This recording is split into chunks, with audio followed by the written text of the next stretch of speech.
अगर किसी को माफ करना हो उसके लिए भी कोई वजीफा है कि माफ करने को दिल करे। तो मैंने कहा अम्मा जी ये आपने क्या बात कर दी। तो कहने लगी मैंने ना मेरे 3 बेटे हैं, सबसे छोटा बेटा अभी पैदा नहीं हुआ था कि उनका अब्बा फौत हो गया था। तो मैं बेटों की खातिर बैठी रही। तीनों बेटों को एक दिन बिठा के मैंने कहा कि मैं बीमार हो गई हूँ, मुझे काला यरकान है। तो कहते हैं बड़े वाला बेटा कहने लगा मेरे खर्चे ज्यादा हैं। दरमियान वाला कहने लगा अम्मा जी कोई देसी इलाज कराएंगी तो बेहतर रहेंगी। तो मैंने सबसे छोटे वाले से प्यार ज्यादा किया था, मैंने उसकी तरफ तवज्जो की।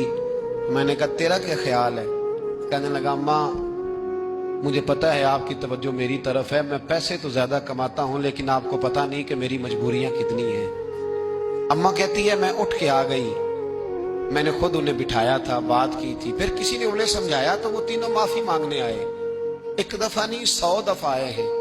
मैंने माफ भी कर दिया है, दवाई भी लेके देते हैं, अच्छा इलाज कराया है, मैं ठीक भी हो गई हूँ। पर हजरत जी मेरे दिल से बात नहीं जाती, वो जुमले नहीं जाते। वो तीनों बेटों ने जो मुश्तरका मुझे कहा, मैंने तो जवानी भी इन्हें दे दी, मैंने तो अपनी जिंदगी सारी इनके नाम कर दी।